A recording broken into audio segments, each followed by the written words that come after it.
This is Ben Dragon's Daily Downloads. What are we talking about today? Psychedelics, what they actually are, and what they do to your body and your mind. It's not what you think.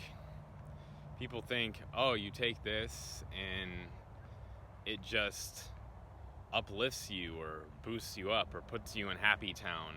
What's actually happening is psychedelics are a form of poison to your body. It's shutting down an aspect of your body's ability to perceive reality and then convert that into a reality in your brain. Because you have your senses to take in sensory input, right? And then your brain converts that into a projection of reality. But what happens when those senses are numbed? What happens when you introduce a psychedelic, something that blocks a certain receptor or something in your brain that normally makes you be able to perceive reality in its full, dense sense? Well, it's the same thing as hallucinations. What's the difference between being too dehydrated and seeing a mirage in the desert or taking magic mushrooms? What's really the difference? When you take psychedelics, it's killing you in a certain sense. In that moment, it's like a micro poison. If you take enough of it, it could kill you. You'd have to take a seriously lot of it, but it's like alcohol. What does it do? It numbs you. It's shutting down aspects of yourself. So that way it makes you feel uninhibited. What psychedelics do is put you in touch with the dead realms. Plants, you can watch Solace the Wise to get more detailed information about this specifically, but plants are the intermediary with the dead realm. Psychedelics are plants, right? They derive from plants. So when you take those plants, it then gives you access to the dead realms of life, or the spirit realm, or the astral realm, or the other side of the curtain. How does it do that? By shutting down or numbing your normal perceptual mechanisms in your body and your brain. There are different psychedelics you can take. You can take mushrooms, of course. You can take DMT, different forms of DMT. You could smoke it. There's DMT in a lot of different plants, actually. Some people just extract it, boil it, smoke it as a powder. Some people take it in ayahuasca, which is boiling like a vine in a bark. And some people take toad venom, Bufo, also DMT, 5-MeO DMT. So, I've tried Bufo. Bufo is the most powerful psychedelic I'm aware of. It immediately, you smoke it, it immediately gets into your lungs, basically puts you in touch with the dead realms, with the other side. It basically induces near-death experiences, right? It's like inducing a near-death experience. If you take enough of it, it probably would kill you, right? So psychedelics are like going halfway to death, but not all the way there. So that's why people say when they take ayahuasca, they feel reborn afterwards, or I had an ego death. Yeah, you died. In that moment anyway, you mean your body processed it and you came back, but you came close to death. You came closer than you've ever been while being alive to death, because you took something from a plant that puts you in touch with the dead realms, shutting down aspects of your body, right? When you're shutting down your ability to fully perceive reality, all you have left with is the spirit side of things. You start perceiving energy as it actually flows in the universe. So Bufo, my experience with that. You smoke it, they make you hold your breath for 20 seconds, and then basically started having a panic attack because I felt like I was dying. And then that's when all the shit that I was holding on to deep within myself was just forced to be released, because it was like I was dying. I had nothing left to hold on to. I had to release. So I just blurted out, I'm sorry, I love you, because I haven't always been this saintly.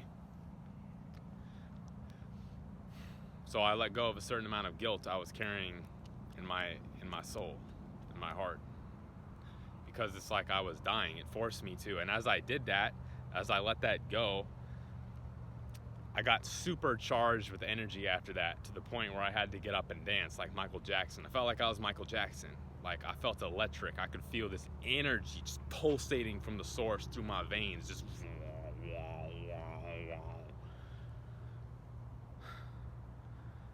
So it's like death and rebirth, essentially.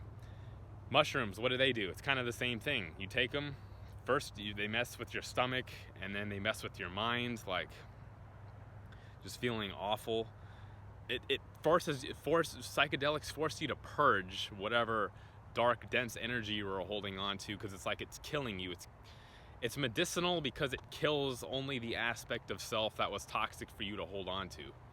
And then as you release that, then it unblocks the energy passageway to receive more energy from the dead side of things, or the spirit side. And it fills your body up with spiritual energy. So that's why psychedelics make you feel high and give your body a lot of energy afterwards. Same thing with ayahuasca. That one really forces you to purge. Like, there's no way around it. It's gonna force you to purge. Most people throw up.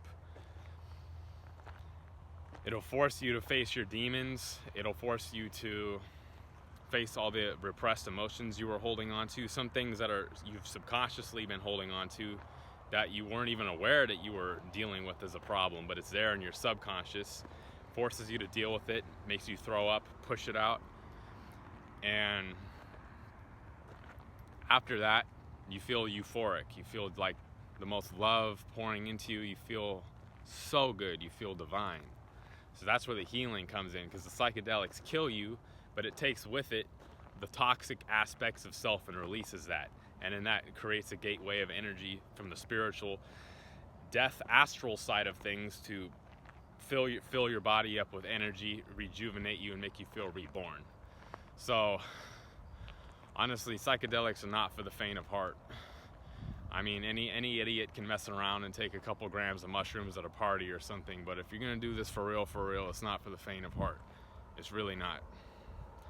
You gotta know what you're doing. You gotta have the right setting, or things could really go south for you.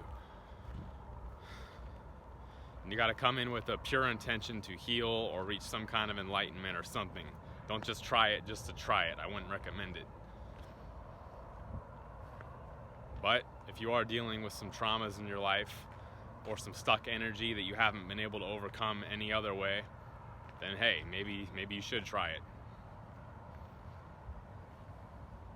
But like I said, find a guide, find a good guide, or find a trip sitter or something, because sometimes you need someone to help you process certain emotions that come up and give you love and ground you. Sometimes it's hard to face all of our inner darkness and demons on our own. So if you are going to do psychedelics, it's going to put you in a very vulnerable state, so only do it around someone who really loves you and that you trust.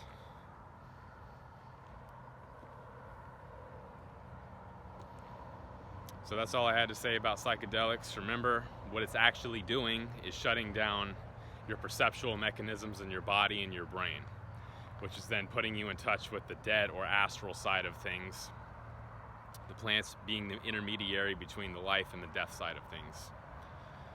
So just remember that. It's like a form of poison, but in smaller quantities, it can be medicinal if you use it with the right intention.